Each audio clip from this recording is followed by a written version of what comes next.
Senhores e senhoras, bem-vindos ao segundo quadro aqui do nosso primeiro seminário Rio Metápolis, nesse 18 de março de 21.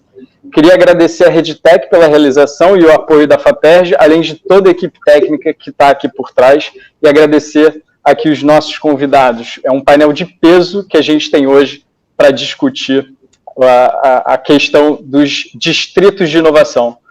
Bom, como sabemos, o objetivo aqui é refletir sobre as situações mais adequadas ao desafio da inovação e da sustentabilidade dentro dessas cidades dentro das cidades, ou as metápoles, esse fenômeno que é a cidade que transcende a própria cidade, e a gente vai debater os aspectos práticos desse fenômeno no nosso painel. O tema é Distritos de Inovação, uma tendência.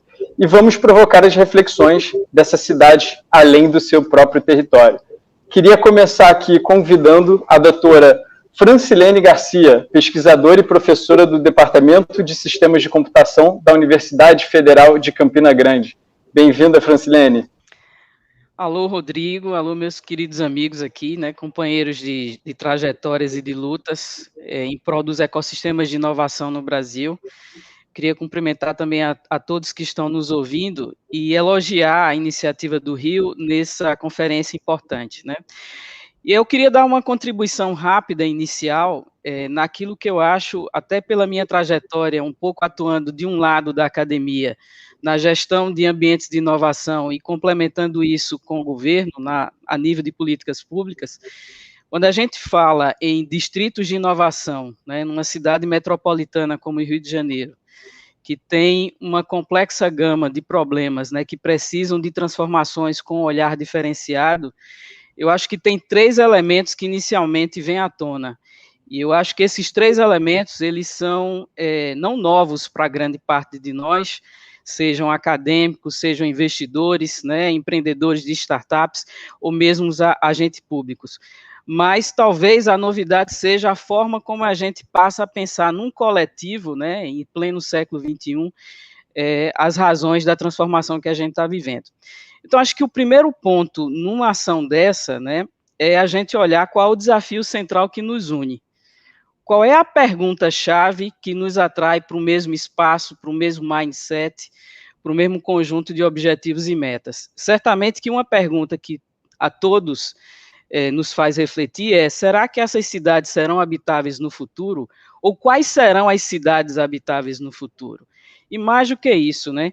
A reinvenção sustentável dessas cidades faz com que a gente passe a ter um coletivo numa dimensão mais macro, né? Perguntando e questionando que mudanças são essas. Dentro desse grande desafio que eu acho que é de todos nós, de reinvenção das cidades sustentáveis, me parece que uma primeira situação que vem para o gestor público é aquela da revitalização urbana. Acho que a Guissa vai falar bastante sobre isso. Mas é preciso que a gente entenda que a revitalização urbana desses espaços que normalmente são singulares e tem uma narrativa diferenciada na cidade, precisa vir dentro de uma composição de futuro, não é, que olha para um conjunto de ações que são muito mais complexas.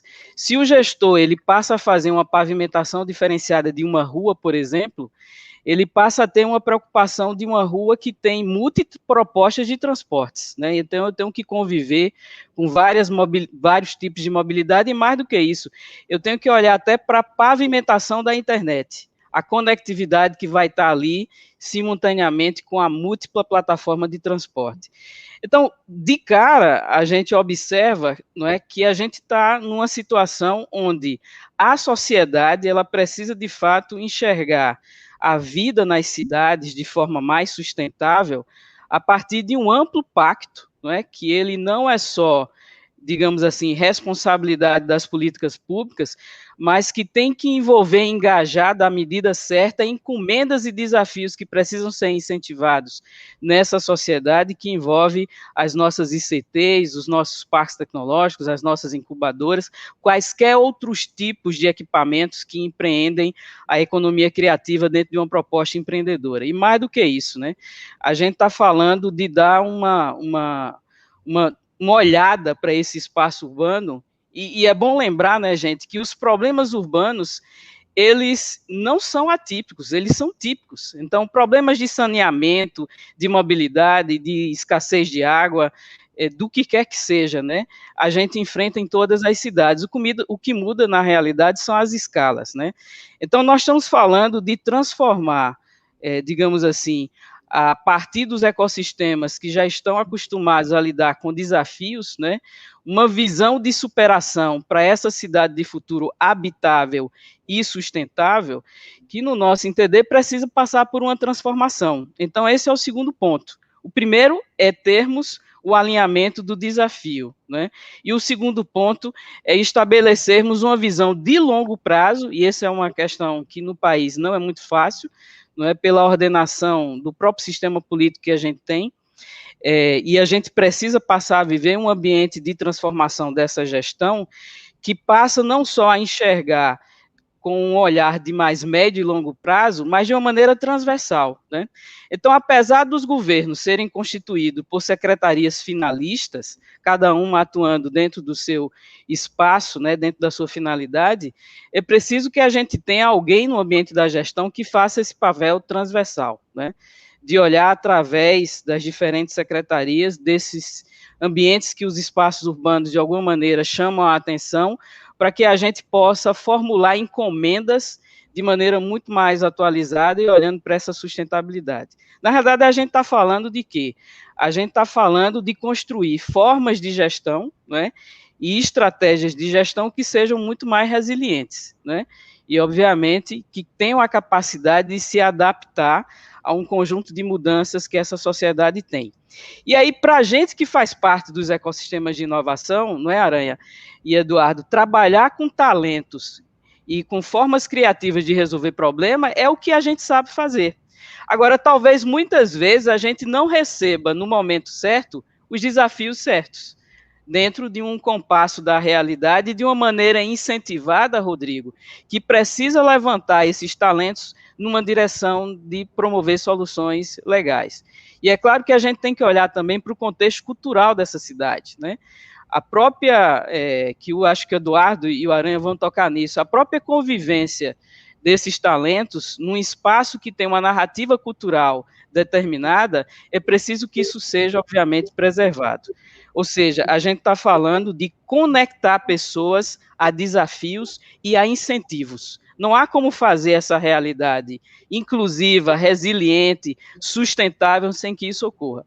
O terceiro ponto que eu queria ainda colocar nesse meu tempo inicial é que a gente não pode deixar de ter um olhar de medição de sucesso diferente, né? Então, o investidor natural tradicional, quando ele coloca um recurso nas mãos de um empreendedor nascente, que tem um alto potencial de crescimento, ele olha de imediato, obviamente, o retorno do investimento que ele faz. Mas, para que a gente olhe a lógica de um distrito de inovação como uma tendência de sucesso, naturalmente, eu preciso trabalhar um framework de avaliação que meça sucesso olhando e quantificando o retorno social, olhando e quantificando o retorno ambiental, olhando e quantificando quanto eu estou contribuindo para poluir menos uma determinada área, quanto eu estou contribuindo para criar uma mentalidade diferenciada em relação a determinados comportamentos e atitudes que não são mais adequados aos dias atuais. E vejam, gente, a gente tem aí a Agenda 2030, que precisa ser levada a sério. Né? E se a gente olhar para o objetivo do desenvolvimento social número 11, eu acho que quase todos têm a ver com a vida da cidade, mas o 11 ele olha particularmente para a necessidade de você alinhar políticas públicas a esses desafios e a essa necessidade de uma cidade habitável no futuro, mais inclusiva, mais resiliente. Então, eu acho que os ambientes de inovação, na minha forma de ver, eles estão bastante próximos dessa mudança de paradigma, tá? Eles estão bastante próximos da capacidade de se explorar esse olhar, essa lente transversal dentro do espaço urbano, não é? E na medida que você consiga enxergar alguns espaços iniciais singulares para começar novas narrativas de desenvolvimento, que a gente chama de distritos de inovação, são células que vão começar a pipocar no ambiente urbano, numa região metropolitana como a do Rio. Em algumas cidades, como a minha região, que é uma cidade de porte médio, provavelmente um distrito de inovação ele já atua durante um bom tempo de maneira bastante interessante. Mas é preciso, numa região metropolitana como a do Rio, né, e cidades similares, que a gente olhe de uma maneira mais a multiplicar esses espaços, de uma forma a ter mais atenção ao conjunto de desafios que a gente tem que superar, né? E aí eu acho que nesse ponto nós precisamos, de fato, alinhar este grande desafio, quais são as medidas de transformação, de gestão, de incentivos de investimento que devem conter, de forma de liderar desafios, de forma de conectar pessoas, não apenas em espaços físicos, mas na nuvem, né, nas grandes plataformas que a gente tem, trazendo, inclusive, parcerias internacionais e exemplificando, né, no radar de todos nós, coisas que a gente pode até fazer muito melhor. E nos colocando também nesses radares, né? É importante que a gente faça parte desse mapeamento. E finalmente, para fechar essa minha fala, né, não dá para evoluir sem indicadores de medição corretos, né? A gente tem que usar um Pay for Success, uma coisa dessa, um modelo diferenciado que a gente aprenda a quantificar de uma forma diferenciada, mas que a gente assegure que daqui a 10, 15, 40, 50 anos, a gente, de fato, tenha cidades habitáveis e sustentáveis em nosso país. Obrigada. Obrigado, Francilene. Muito bom. Acho que é super importante, você colocou 3 pontos aqui fantásticos, que a gente precisa decidir o desafio, ou seja, a gente precisa decidir para onde a gente quer ir, saber que a gente vai levar um tempo para chegar lá, ou seja, pensar realmente no longo prazo e estar sempre medindo para saber se a gente está indo nessa direção certa. Então, muito bom, muito bacana isso que você colocou. E eu queria agora chamar a Gícia Hauser, doutora e pesquisadora da Universidade Federal do Rio Grande do Sul e professora convidada da Universidade de Nantes. Tudo bem, Gícia? Prazer, bem-vinda. Bom, boa tarde a todos. Agradeço o convite para participar desse painel tão interessante nesse momento que a gente está isolado e precisando pensar o que vai ser do nosso futuro, né? Agradeço também a reflexão da Francilene, que eu acho que me ajuda muito, porque realmente a cidade é o lugar onde a gente vive e ela acaba tendo um lugar determinante. Então, esse tema dos distritos de inovação é um tema muito caro para mim, eu venho estudando os ambientes urbanos de inovação, né? E eu acho que para a gente entender eles, o que é e de onde é que eles vêm, eu achei importante dar uma contextualizada sobre como é que essas coisas surgem, né? Então, assim, a cidade, ela tem um papel que é mutante na vida das pessoas. Então, quando a gente pega antes da Revolução Industrial, a cidade era o lugar de trocas e o lugar de produção era fora da cidade. À medida que acontece a Revolução Industrial, a cidade passa a ser lugar de produção. E quando ela é lugar de produção, surgem inúmeros problemas, né? Esses problemas, eles precisam ser enfrentados. E aí, os urbanistas buscam soluções para essas questões. Então, a época da Revolução Industrial, se teve muitos problemas, sobretudo sanitários. Por quê? Porque as pessoas começaram a se aglomerar nas cidades e as cidades não eram preparadas, não eram ventiladas, não eram iluminadas. E aí surgiram projetos como a Cidade Jardim, os grandes bulevares, enfim. Aí, à medida em que a indústria vai crescendo, ela vai sendo expulsa da cidade, porque ela não tem como crescer na cidade. E aí, o que ela vai? Ela vai para as rodovias e a cidade se regionaliza. A gente começa a assistir, então, a metropolização e as questões mais metropolitanas. À medida que essa escala da cidade vai crescendo, os problemas vão crescendo muito também, sobretudo a questão da mobilidade. A mobilidade como tempo, não como solução, porque na época em que as cidades se metropolizaram, o petróleo parecia ser infinito. As questões ambientais que nós temos hoje, elas não apareciam naquela época. Mas, enfim, a cidade mais metropolizada por causa da indústria, ela tem uma série de problemas e ela deixa de ser espaço de produção, porque a produção vai para as rodovias. Com o advento do século XXI, o tema fica muito mais complexo e a cidade volta a ser lugar de produção. Por quê? Porque a indústria ela passa a ser mais customizada, mais especializada, ela demanda muitos serviços. Mesmo a fábrica de geladeira demanda um software para degelar ou para mandar fechar, fazer o barulhinho pipipi para fechar a porta. Então, estes serviços, eles são feitos na cidade, e a cidade volta a ser um centro de produção. Então, eu acho interessante ver como hoje, quando a gente fala dos distritos de inovação, a gente fala de ambiente de inovação numa cidade que é uma cidade centro de produção. Ela não é mais periférica na produção como nos períodos anteriores. E, além disso, ela surge num período assim, de crise ambiental, de uma grande crise também por concentração de riqueza e desigualdades sociais, né? Então, ela tem que lidar, a gente tem que lidar não só com soluções urbanas, mas com soluções que também deem conta da questão ambiental e social. E os distritos de inovação, eles parecem, alguns tentam conversar com esses temas. Outros, eles trazem soluções que acabam ampliando o problema e gerando gentrificação. Então, essa é um momento muito complexo de trabalhar com o tema da cidade, mesmo quando a gente fala de inovação. Por quê? Porque é um momento em que a gente tem que ter cuidado com a sociedade, com as desigualdades sociais e com a questão ambiental. Esses distritos surgem, e isso é interessante, grande parte deles em áreas degradadas das cidades e abandonadas assim pela indústria ou por áreas portuárias, enfim, muitos deles surgem nesses locais.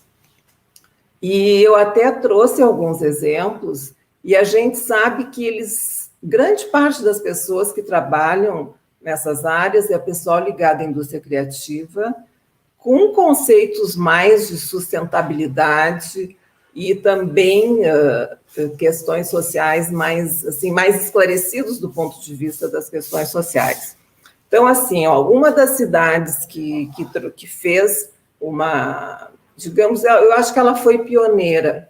Ela pegou uma área degradada, que era uma área 22, no plano diretor, área 22 significa que é uma área industrial. Ela estava totalmente degradada e abandonada, e eles criaram um projeto chamado @22, ou seja, de uma ação governamental de estímulo a atividades que eles chamaram de arroba. São atividades inovativas, tanto na área de tecnologia, quanto de artes, de design, de arquitetura, dentro dessa gama que é a indústria criativa, né? Um outro exemplo, pode passar, é Montreal, que também tinha uma área degradada no centro de Montreal, no Canadá, e eles criaram o que eles chamam do Quartier de Inovação, né? Então, estimulando toda a indústria mais ligada a vídeo, né? Algumas são mais especializadas, outras não, mas essa é mais focada na área de vídeo, e eles buscaram renovar também com foco na indústria criativa. Pode passar. Em Miami tem uma área de armazéns também abandonadas, né? E que é o Inwood, e eles criaram um distrito de arte para envolver isso através de uma associação. Aí não foi tanto governamental, foi uma associação que se criou e que criou toda uma série de programações, eles focaram, eu achei muito legal essa experiência, em trazer grandes artistas que trabalham com arte urbana para pintar esses painéis, essas áreas, esses prédios que estavam meio degradados, e com isso eles fizeram uma espécie de um percurso a céu aberto de arte, como um museu a céu aberto. E, além disso, tem espaço para atividade para artesãos. Eu tenho mais 2 ou 3 imagens de lá, porque elas são muito bonitas, né? Pode passar.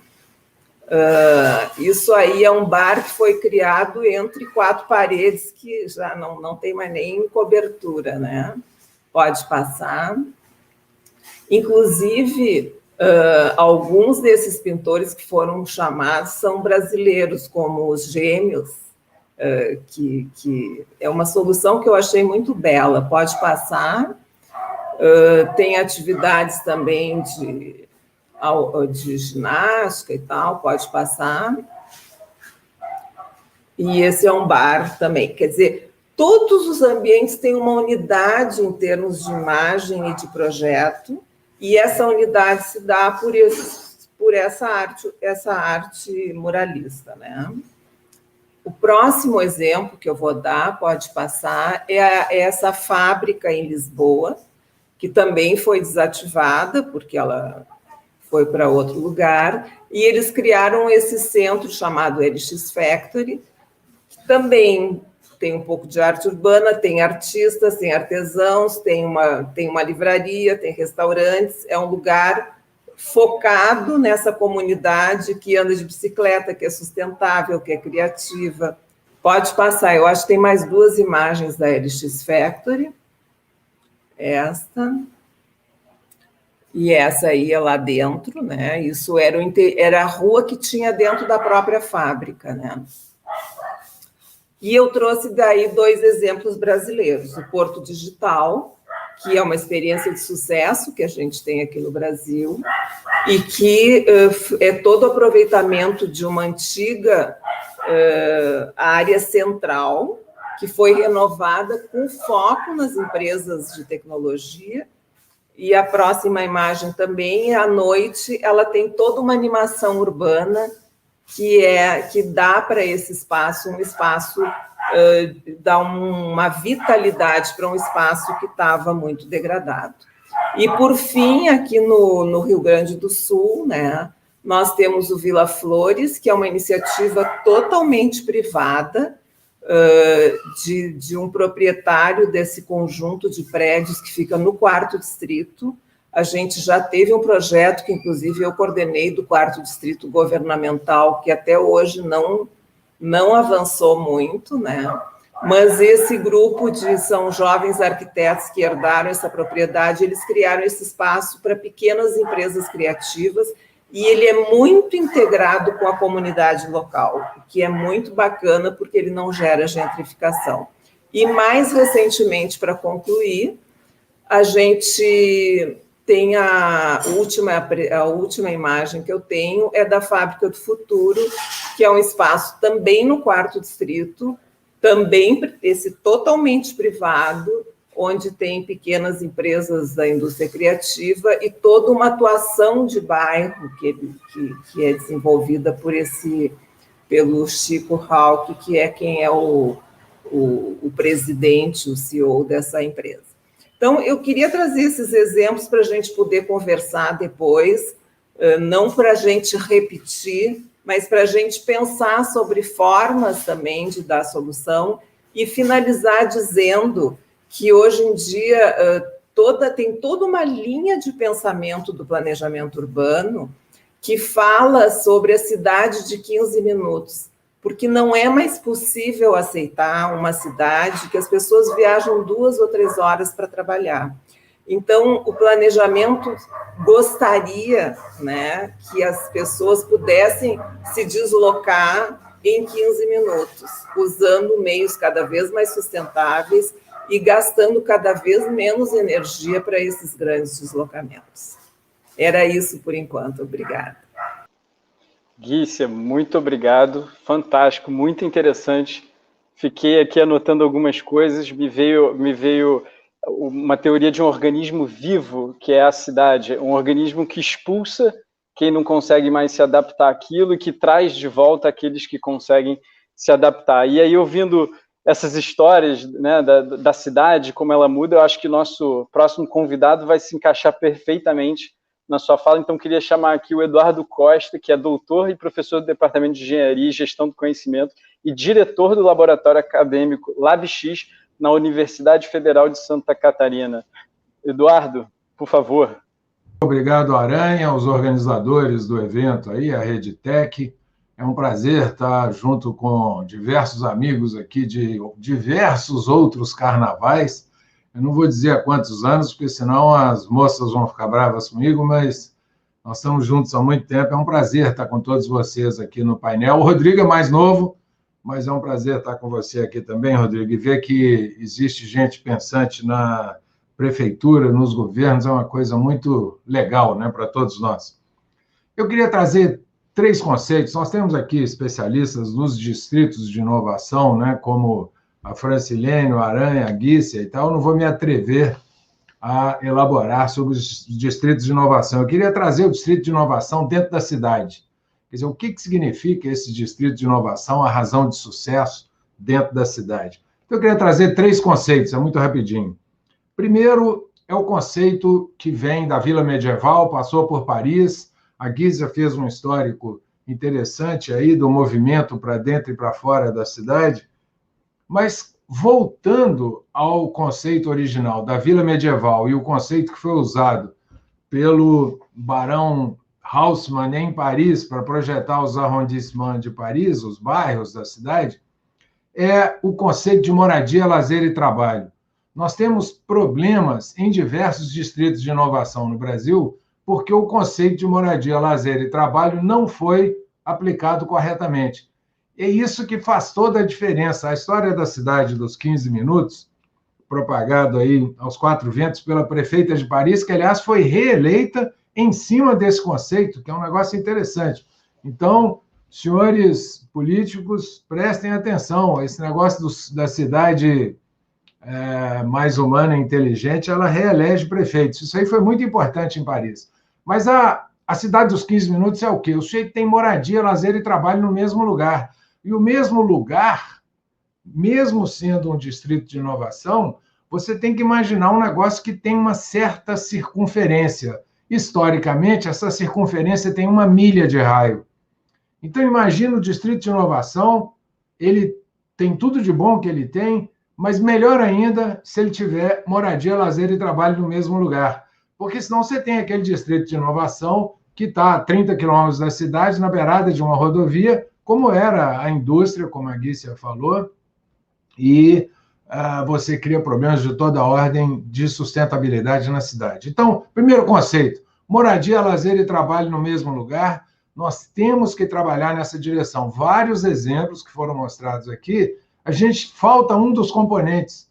Quer dizer, tem trabalho, porque é um distrito de inovação, mas não tem moradia, ou não tem lazer e tal. O Porto Digital em Recife, que é uma maravilha no Brasil em termos de desenvolvimento, uma das poucas coisas de sucesso que a gente tem. O Porto Digital tem trabalho e tem lazer, mas não tem moradia. Então, à medida que essas coisas vão se desenvolvendo, é preciso haver moradia, lazer e trabalho. Então, esse primeiro conceito importantíssimo eu queria deixar aqui. Segundo, a cidade não pode apenas reagir àquilo que acontece. Existe um conceito do Richard Knight, da década de 90, que eu acho importantíssimo. Ele diz o seguinte: a cidade tem que ser intencional. A cidade tem que dizer o que ela quer. Eu quero isso, então vai acontecer esse monte de coisas aqui. Por exemplo, a cidade de Hoboken, que fica em New Jersey, do outro lado do rio Hudson, ali em Manhattan, né, em Nova York, eles só fizeram uma coisa. A intenção foi declarada da seguinte forma: nós vamos ter um distrito de inovação nessa cidadezinha de Hoboken aqui, onde nasceu o Frank Sinatra. Aliás, a principal avenida lá chama-se Frank Sinatra Highway.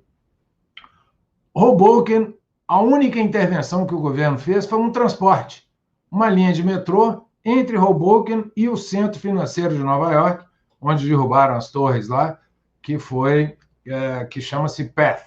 Então, essa linha de metrô sozinha, intencionalmente, viabilizou um distrito de inovação baseado em moradia, lazer e trabalho, cuja gentrificação, também mencionado pela Guícia, foi resolvida com os aluguéis sociais, que eu acho que é um conceito também importantíssimo que a gente precisa manter. Existe em Paris, existe em outras cidades também.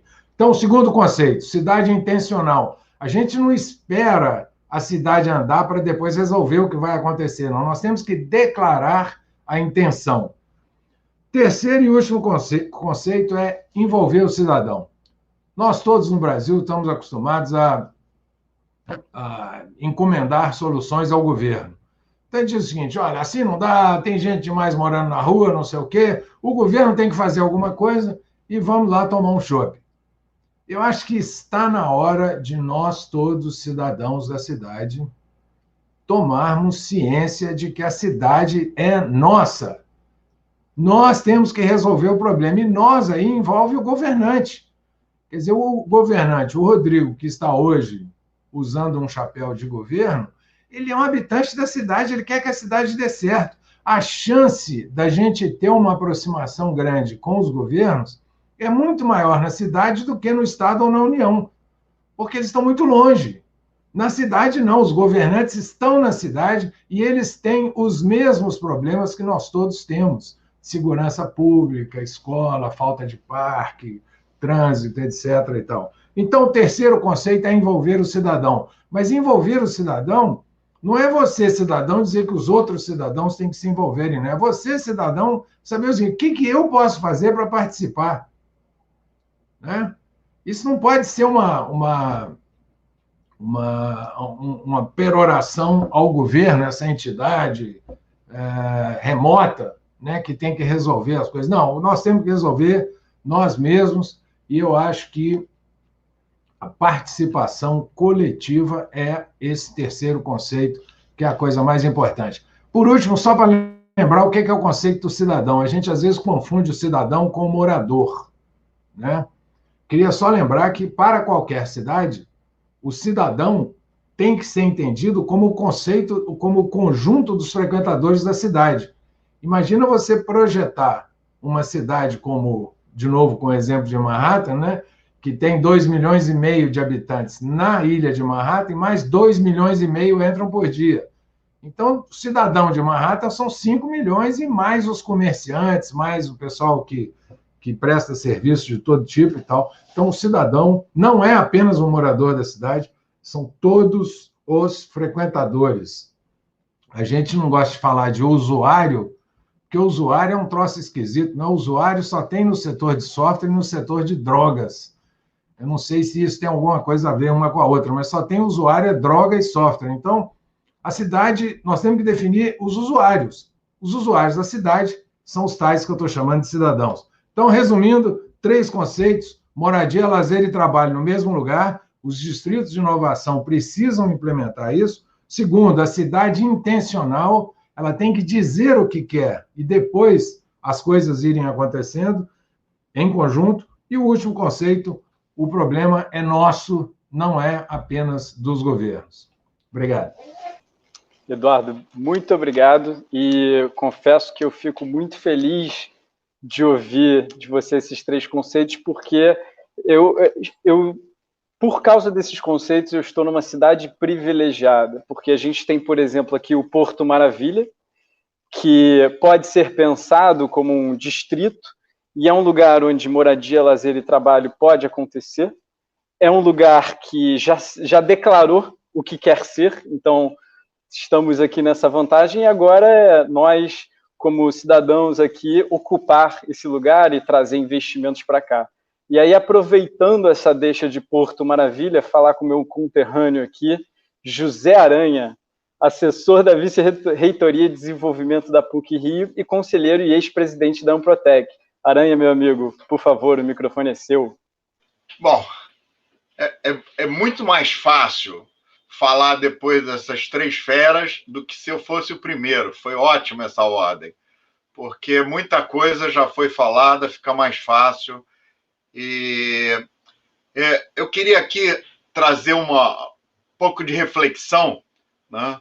A gente já ouviu algumas informações, alguns comentários sobre a cidade em termos de papéis que ela adotou durante essa evolução da própria cidade, né?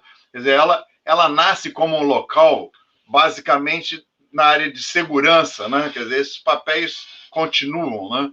Mas os Homo sapiens se aglomeravam em grupos por uma questão de sobrevivência, para poder sobreviver, e essas reuniões começaram a se desenvolver e a segurança era sempre um fator importante para esses cidadãos estarem juntos, né? Uma outra foi exatamente o papel político das cidades, né? Através das ágoras, das arenas, né? Dos espaços públicos, né? Onde as pessoas se encontravam e discutiam o futuro da cidade, o que as nossas mazelas, necessidades, etc., e tudo mais. Depois a gente passa por um posicionamento da cidade que a Guícia colocou muito bem, que foi o econômico, né? Produção, distribuição, etc.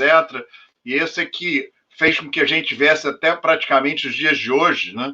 Trabalhando muito a cidade, que fez com que acontecesse essa visão da cidade produtiva. Ela fez uma distorção entre o tempo da produção e o tempo biológico, né? E essa distorção tem dado muitos problemas em termos de natureza, que elas não estão compatíveis, né?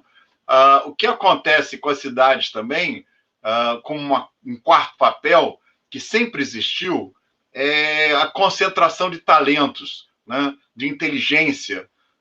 Desde Constantinopla, sempre se tentou agregar talentos para poder ter poder e a cidade ser uma cidade competitiva e muito forte. Eu acho que esse papel ficou mais forte ainda quando a gente muda o sistema de produção para o sistema do conhecimento, onde o ser humano passa a ser central, ele é que produz conhecimento, e aí os talentos não são só mais os talentos que a gente conseguir importar para fazer a cidade ficar importante, mas nós precisamos de talento de uma maneira disseminada. Nós precisamos que quase que todos os nossos cidadãos, né, que frequentam a nossa cidade, conforme falou Eduardo, sejam pessoas preparadas em termos de talento para que a gente consiga gerar conhecimento e possa ser mais competitivo. O Vygotsky já falava que a gente gera conhecimento nas relações. E a Polis tem uma atividade, desde que ela começou, que eu acho que seria, vamos dizer assim, a parte mais importante da Polis, que é exatamente nas relações entre pessoas e coisas, né? Que são bens, né? Que são os nossos patrimônios culturais, os valores, etc. Então, essas duas relações entre pessoas e os bens é que realmente fazem com que uma pessoa goste mais ou não de uma cidade e queira ficar mais nessa cidade ou não. Num olhar desse da era do conhecimento, onde eu preciso atrair, preparar e reter talentos, porque esse é o meu fator de competitividade, mas eu tenho que estar preparado para que essa cidade possa ser atrativa, né? O Paul Graham já fala num artigo que ele faz sobre How to be a Silicon Valley, né, que como é que eu faço o Vale do Silício? E ele falava, poxa, você só precisa de duas coisas. Você precisa de nerds e de dinheiro, né? Dinheiro vai atrás de nerds. Então, qual é o problema? Nós precisamos dos nerds. Como é que a gente, então, atrai nerds, né? Que, na realidade, são os talentos, né?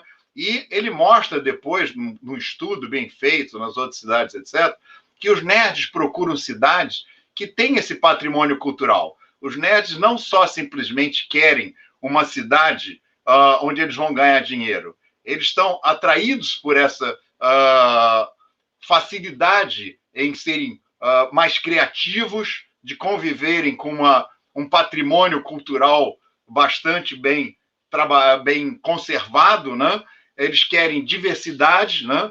Eles querem poder ter liberdade em encontrarem outros nerds, né? Professores, pares, etc., para que na relação eles consigam gerar conhecimento novo. E esse conhecimento novo é que vai fazer as cidades serem mais competitivas. Então, na realidade, a gente precisa cultura, a gente precisa de pessoas e a gente precisa de ambientes. Isso é um trabalho até que publiquei junto com a Júlia, junto com o Paulo Miranda, sobre essa necessidade dessas 3 variáveis.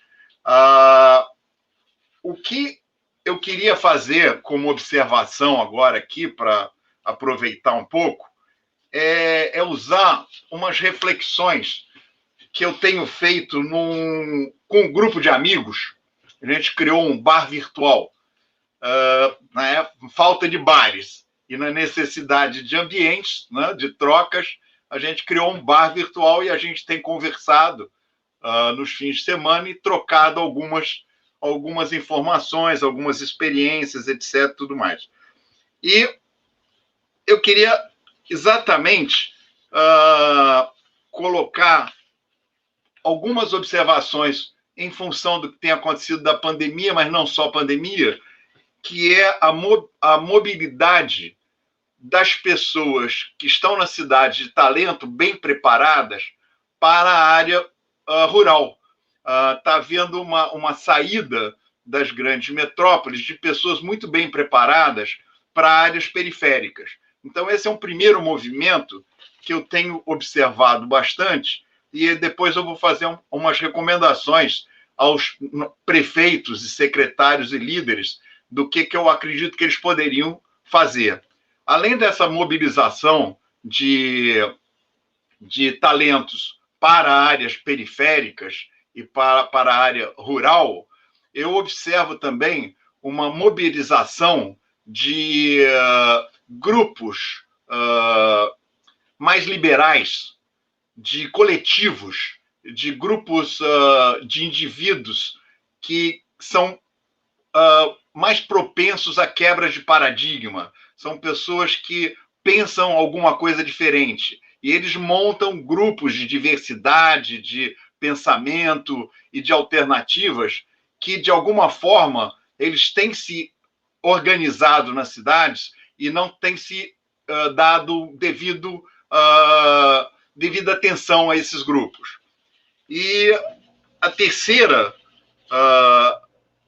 é exatamente que a cultura ela está sendo mais preservada dentro das comunidades carentes do que propriamente dentro das áreas urbanas.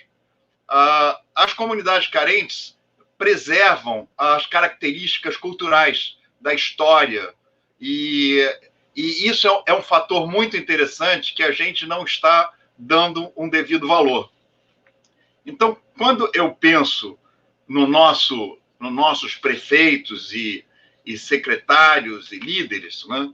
Primeiro, eles têm que desmistificar um pouco a palavra inovação, não colocando a inovação num patamar em que se precisa de tecnologia, precisa de grandes investimentos para se conseguir fazerem coisas novas, né? Quer dizer, a inovação ela vem desde o Homo sapiens, desde o princípio do Homo, quando ele tinha desafios, quando ele precisava, para sobreviver, fazer alguma coisa. Então, desta época, ele já tinha uma sequência, que é a que a gente usa até hoje, que é de descobrir coisas, de inventar coisas, né, tecnologias, processos, etc., e de inovar, criando novos produtos ou serviços. Quer dizer, essa sequência que é inata do ser humano, ela precisa ser desmistificada e colocada em prática para esses grupos sociais.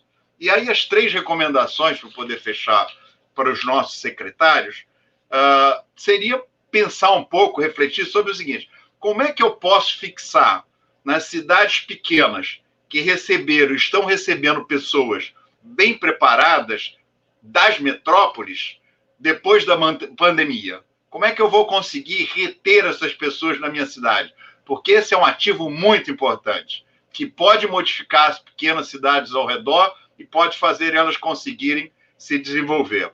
Como é que eu posso proporcionar ambientes seguros para grupos ou coletivos liberais que indicam tendências de necessidades sociais? Isso é muito importante. É a prefeitura olhar para, muitas vezes, minorias, mas que são sensíveis a apontar disrupturas e futuros, né, para aquela própria cidade. E como é que eu vou conseguir transformar metápoles de inovação social? Quer dizer, conseguir pegar comunidades carentes, favelas, e fazer com que elas sejam metápoles de inovação, preservando a cultura local, sem descaracterizá-las, mas dando às pessoas oportunidades para que elas consigam inovar dentro dos seus problemas e das suas soluções, para poderem gerar novos produtos e novos serviços, fazendo o Brasil fazer uma grande competição mundial, principalmente nessa área social, que eu acho que a gente é muito forte. Então é isso que eu tinha que falar. Obrigado, Aranha, nosso grande filósofo também aqui.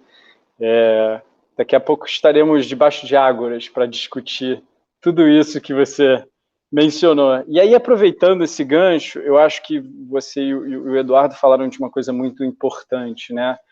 De um lado, você está colocando um pouco a questão das prefeituras, ao mesmo tempo, o Eduardo colocando aqui como o cidadão como grande responsável. E aí, aproveitando que ele escreveu um livro super recente aqui sobre, né, o Human and Sustainable Smart Cities, queria perguntar aqui para ele se nessa conjunção, né, entre a pessoa que mora na cidade e o gestor, aquele que precisa tomar a decisão, se nesse momento de pandemia, um momento de crise, um momento tão difícil, se tivéssemos mais smart cities, teríamos enfrentado uma pandemia de uma maneira melhor, e como que isso teria acontecido?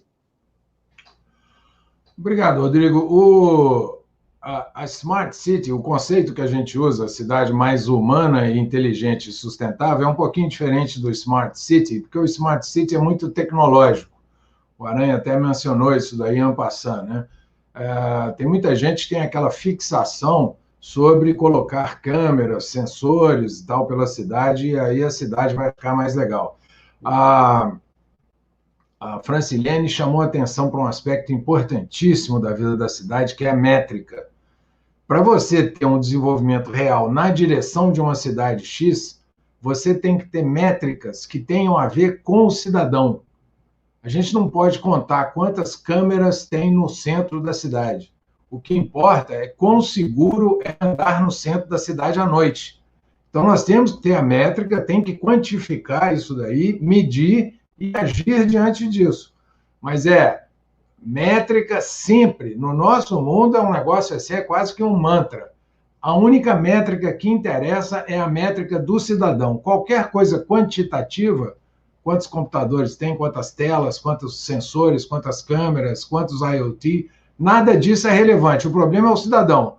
Qual o problema que vai ser resolvido? A métrica para medir isso depois e o resultado que isso vai ter para o cidadão. Usando tecnologia, não é contra a tecnologia, não.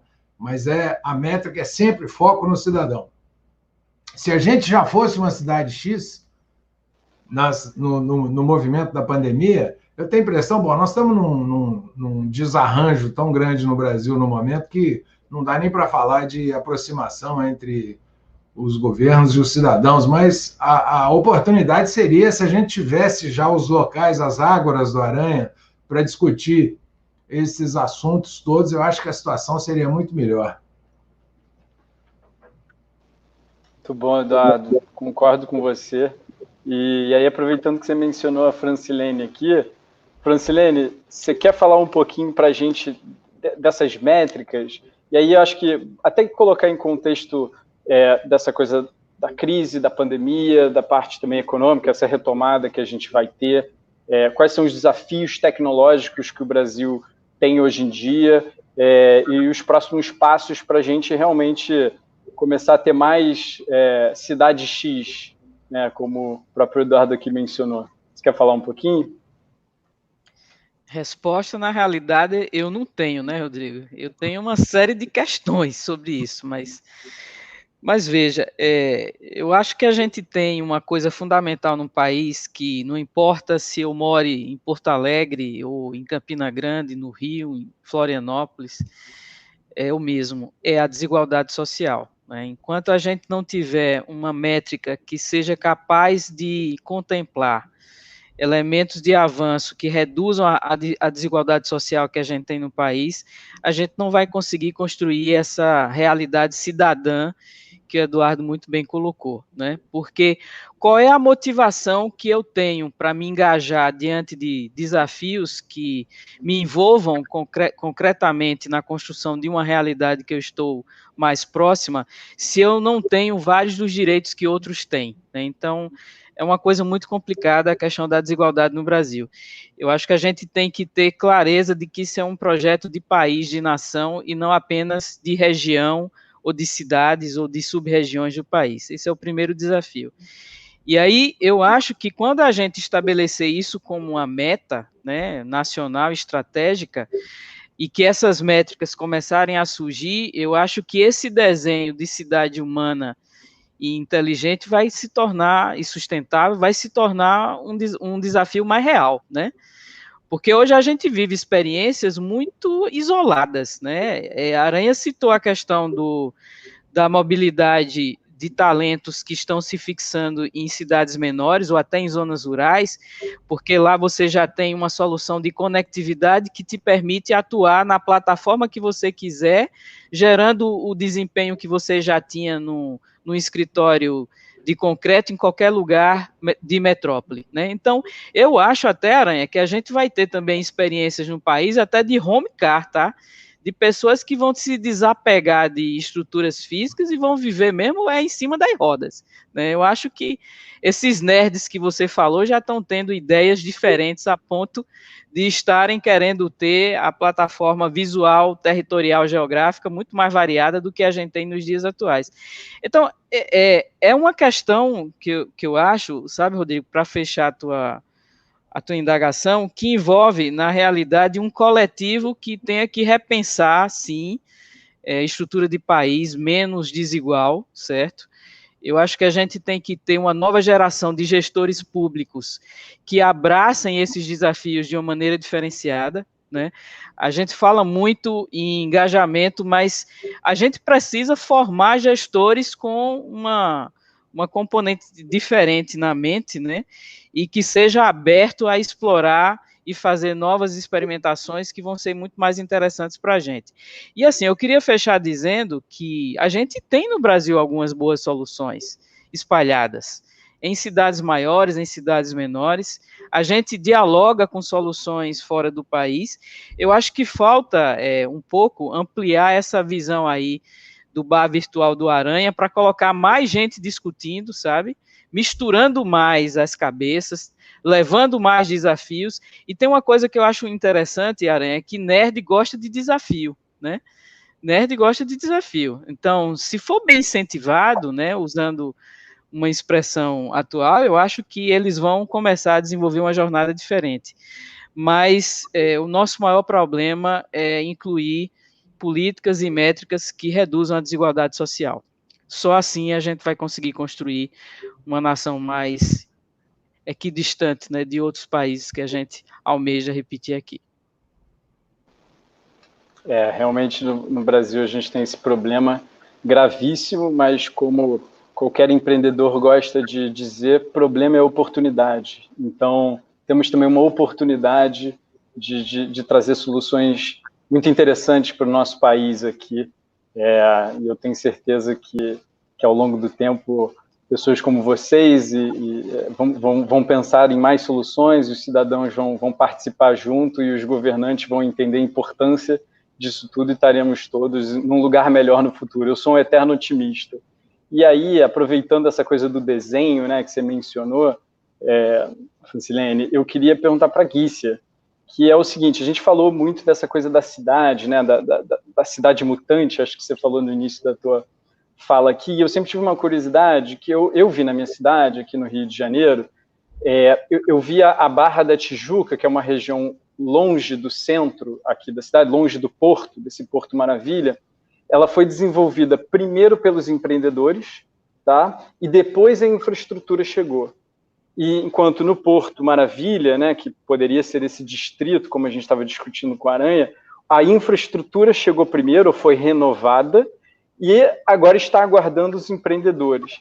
Queria saber de você, nessa lógica do distrito, você acha que é ovo ou galinha, né? O distrito que se encaixa na região e aí floresce tudo em volta, ou a região é que precisa primeiro estar preparada para receber o distrito? Gícia, por favor. Bom, essa pergunta é uma pergunta complexa, porque tem muitas experiências de empreendimentos que se adiantaram e que não funcionaram, né? Aí, falando especificamente em empreendimentos imobiliários, nem sempre o empreendimento imobiliário dá certo, sobretudo se ele é feito num lugar onde não costumava ocorrer. Só que eu acho que a questão que a gente está tratando de política pública, ele vai um pouco além do empreendimento, né? Então, assim, na verdade, o que a gente pensa hoje é como incluir os cidadãos nas decisões e na vida, porque esse momento que a gente está vivendo, que é tão dramático, sob todos os aspectos, né? Sobre o aspecto sanitário, sobre o aspecto político no Brasil, bom, nem se fala, né? A catástrofe que a gente está assistindo. E nós vamos sair dele muito diferentes. Então, eu acho que essa reflexão que a gente está fazendo agora, ela é uma reflexão que precisa ir mais longe, porque esse ano de isolamento, que provavelmente vai ser pelo menos 2, né, ele obrigou todos a viver de outro jeito. Então, por um lado, o Aranha traz a questão do viver no meio rural. Eu estou na praia agora, por exemplo, né? Eu me mudei para cá, eu botei uma internet super potente na minha casa de praia, e eu estou com medo de morar na cidade, porque a cidade não é mais saudável nesse momento, né? Então, o que vai acontecer 2 anos depois da pessoa se mudar para um outro lugar, Aranha? Eu não sei, e eu acho que os prefeitos dessas cidades precisam pensar mesmo. E acho que isso pode tornar as cidades abandonadas, digamos assim, mais humanas, porque tem uma escala menor, né? E conseguir lidar melhor com seus problemas. E eu achei muito legal que o Aranha trouxe dos nerds, porque em 2016 eu fiz uma tese, a minha tese, que eu estudei onde moravam os trabalhadores do Tecnopuc, do Parque Tecnológico, né? E eles gostam de morar nas zonas de boemia, onde tem bares, onde tem vida, onde tem patrimônio histórico, onde tem lojas que são mais alternativas. Eles não querem saber de shopping center nem de condomínio fechado. Então, nós estamos diante de muitos desafios, e como diz a Francilene, eu tenho mais perguntas do que respostas, né? Os jovens, eles estão, por um lado, a minha filha agora é nômade, né, para dar um exemplo, porque o apartamento que ela morava com amigos, um deles não tinha mais como pagar, se desmanchou, o namorado mora em São Paulo, então ela fica circulando entre casas com o computador dela e o tablet, e dá aula, e estuda, e tal. Então, assim, nós estamos com tantas realidades paralelas e diferentes que a gente não sabe mais com que cidade nós vamos lidar quando a gente sair da pandemia. Isso em primeiro lugar. Em segundo lugar, eu acho que a grande questão, eu concordo com a Francilene, é que os prefeitos pensem em como ter cidades mais humanas e com maior inclusão. Os prefeitos, os governadores, os presidentes. Nós não podemos mais viver num país em que as pessoas não têm como serem integradas, né? Então, sem me delongar muito, né, eu acho que a ideia de recuperar espaços como o Rio Maravilha, que eu adorei, né, ele é fundamental. A gente teve uma recuperação de orla recentemente aqui também, e é bom porque ela pode ser usada por todos. E eu acho importante que se criem espaços que possam ser usados por todos. E nesse momento eu acho isso mais importante do que avaliar metricamente, né, o retorno financeiro. A gente está num momento em que a gente vai ter que priorizar o retorno social, porque a gente chegou num estágio muito... A gente está assim, ó, a gente chegou no fundo do poço, eu acho. Não tem como explicar a situação que a gente está no Brasil, e vamos sair dessa pandemia, se a gente sair, muito piores do que a gente entrou. Então, acho assim, ó, os prefeitos têm que pensar na cidade como espaços de inclusão e espaços onde a gente possa realmente estimular a inovação, mas em todos os níveis, né? Social, tecnológica, a criatividade. A própria indústria criativa, de quem a gente falou tanto, ela foi muito prejudicada, né? O pessoal da indústria criativa foi o que mais sofreu, não tem mais atividades artísticas. Então, o suporte a esse potencial criativo que a gente tem no nosso país, em todas as classes sociais, porque a criatividade que a gente vê na favela, né, Aranha e Rodrigo, é uma coisa impressionante. Isso tem que ser valorizado e posto em evidência, porque é uma riqueza que a gente tem nesse país e que está bastante abandonada. Era isso. Perfeito, Gui, isso é muito bom, e aí eu acho que eu vou também desafiar meu amigo aqui, Aranha, a pensar no conceito do ovo ou da galinha aqui, com relação aos distritos. Você falou muito dessa coisa do nerd atraindo investimentos. Então, eu queria saber, a gente, como a Gui mencionou, a gente vive um Brasil muito desigual, a gente vive um Brasil que está precisando de investimento, atrair talentos, reter talentos e atrair esses investimentos. E aqui para a nossa cidade, né, puxando a sardinha aqui para a gente, já que estamos num seminário Rio Metápolis, na sua visão, o distrito, e aí os nerds, os investimentos, eles vão ajudar a gente a voltar a patamares bons com relação ao impacto econômico, ao impacto social também, ou seja, como é que a gente chega lá, Aranha? Vem o nerd primeiro, o investimento primeiro? Qual é a tua visão com relação ao que a gente pode fazer no Rio de Janeiro com relação aos distritos? Eu acho que a Francilene falou ali dos nerds também, e a Guícia sobre o problema do que vai acontecer, e o que me preocupa é o seguinte: essa juventude, ela está, inclusive, se desgarrando do físico para o virtual. Eles estão se reunindo agora no Clubhouse. Eles não estão mais se reunindo na praça, porque não tem mais praça. Eles estão no virtual.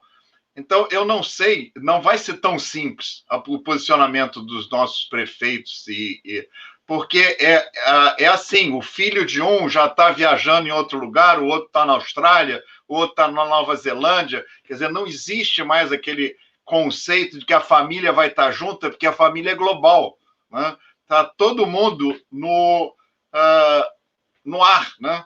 E isso é um negócio que ninguém sabe ainda como vai ser resolvido, né? A gente não sabe nem que homo a gente vai ser, se é um homo sapiens virtual ou se é um homo sapiens híbrido de real com virtual.